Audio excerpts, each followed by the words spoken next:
Quando você perceber que o seu coração pode cair numa tentação do engano deste mundo, pare, ore a Deus e espere o que Ele fará.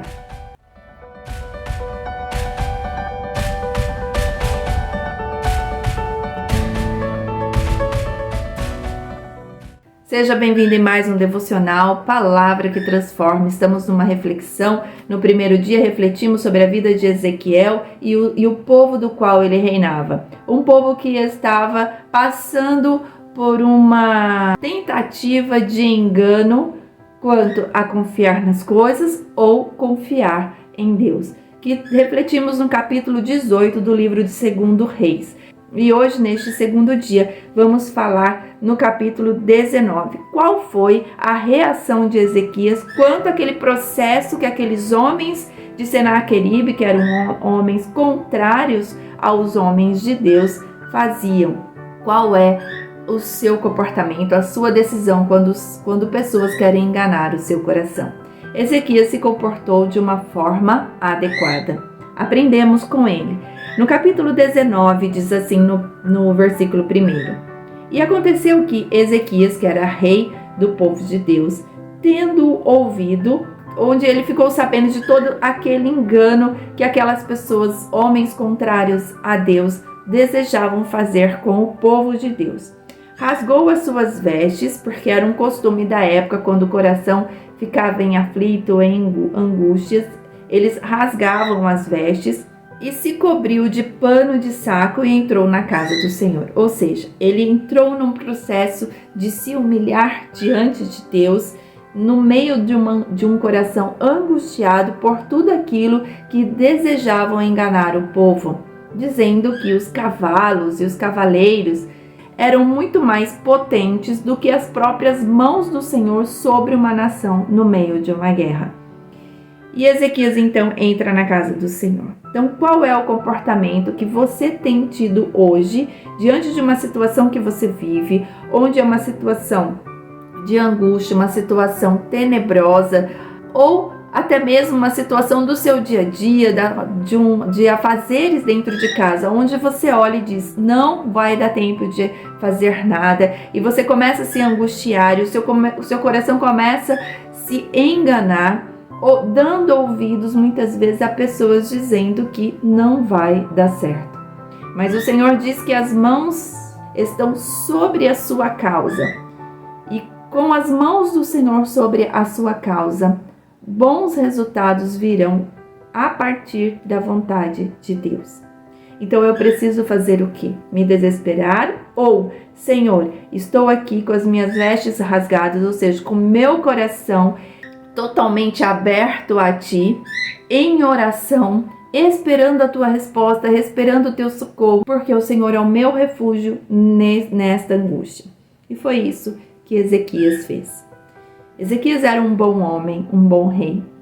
Você é uma boa mulher, uma boa mãe, uma boa profissional, uma boa esposa, uma boa filha, diante dos mandamentos, dos princípios morais do Senhor? Você tem colocado a sua vida no altar? Se sim, você é esta mulher, uma mulher temente a Deus, onde rasga as vestes, rasga o coração para ouvir o que Deus deseja. E no versículo 3 diz assim: os quais disseram-lhe, assim diz Ezequias, este dia é dia de angústia e de vituperação e de blasfêmia, porque os filhos chegaram ao parto e não há força para os ter.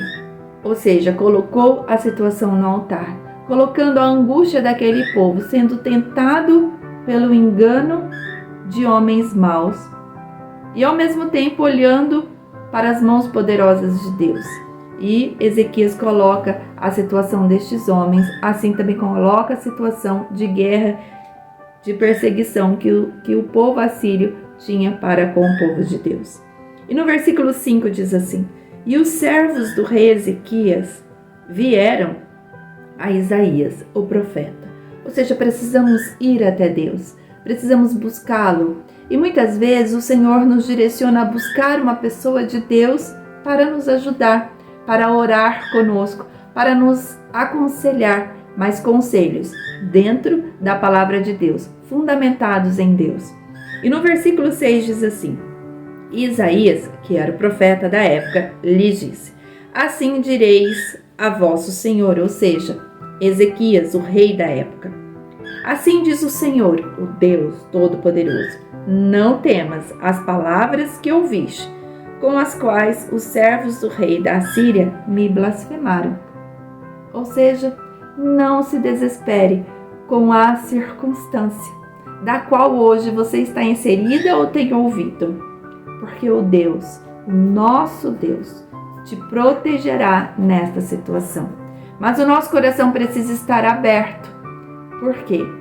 Porque muitas vezes a forma como Deus vai trabalhar não é a forma como imaginamos. E no versículo 14 deste capítulo 19 diz assim: Recebendo, pois, Ezequias as cartas das mãos dos mensageiros e lendo-as, subiu à casa do Senhor, e Ezequias a estendeu perante o Senhor. Coloque a situação diante de Deus. Coloque as suas dívidas diante de Deus. Coloque o teu filho diante de Deus. Coloque o seu casamento diante de Deus. Coloque a tua causa diante de Deus. Coloque os detalhes da sua vida diante de Deus. Os seus medos, as suas angústias, os seus pecados diante de Deus. E no versículo 16 diz assim: Inclina, Senhor, o teu ouvido e ouve. Abre, Senhor, os teus olhos e olha. E ouve as palavras de Senaqueribe, ou seja, ouve, Senhor, essa situação que aflige a minha causa, que ele enviou para afrontar o Deus vivo. Senhor, olha essa situação. Uma situação onde pessoas têm blasfemado contra ti, dizendo que o Senhor não fará nada nesta situação. Mas você mesma precisa dizer: Senhor, eu confio em ti, porque o Senhor é o meu socorro. E no versículo 32 diz: Portanto, assim diz o Senhor acerca do rei da Síria, que era o rei mau, o rei da perseguição. Não entrará nesta cidade, nem lançará nela flecha alguma, nem tampouco virá perante ela com um escudo, nem levantará contra ela tranqueira alguma. Pelo caminho por onde vier, por onde ele voltará. Porém, nesta cidade não entrará, diz o Senhor, porque eu ampararei a esta cidade para a livrar por amor de mim e por amor do meu servo Davi, rei que antecedeu a todos os reis. E neste versículo 33, muito interessante isso que Deus fala: pelo caminho por onde vier, por onde ele voltará. As pessoas iníquas, as pessoas impiedosas, elas se perdem na sua própria impiedade. Elas se enrolam em suas próprias iniquidades. Por isso, não se desespere, porque se o Senhor disse ao seu coração que esta causa o Senhor fará proezas e maravilhas para que o resultado que está no plano de Deus alcance, então descanse no Senhor. E eu creio no nosso Deus, no Deus que disse que os braços não estão encurtados para com a nossa vida. Este é o nosso Pai. Eu creio no Deus que disse no capítulo 46 do livro de Salmo, que Ele é o socorro bem presente da angústia. Se essa situação ainda persiste em sua vida, é porque ainda não chegou o tempo, é porque há algo para aprender, há algo para acontecer. O tempo de Deus é perfeito, porque Ele também diz em Eclesiastes, no capítulo 3, que tudo o que acontece debaixo do céu há um tempo determinado e há um propósito. Não se desespere, descanse no Senhor. No capítulo 46 do livro de Salmo, que é um capítulo que os estudiosos indicam que foi escrito a partir dessa situação que envolveu Ezequias e Senaqueribe. Diz assim no versículo 10: Aquietai-vos e sabei que eu sou Deus. O Senhor é o seu Deus. Aquieta-te. Ou seja, descansa o coração. Ouça o que Deus tenho falado. Algo subiu ao meu coração agora, que há tantas mulheres que têm tantos medos de dirigir, medo de casar, medo de ter filhos, medo de assumir um ministério, por exemplo. E o Senhor diz: não tenha medo, aquieta-te, descansa em mim.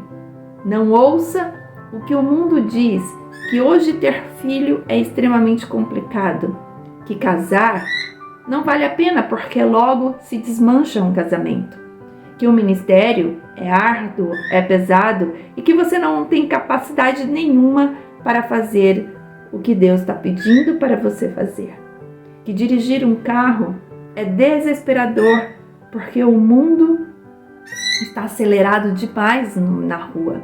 Não dê ouvidos ao que o mundo tem colocado no seu coração.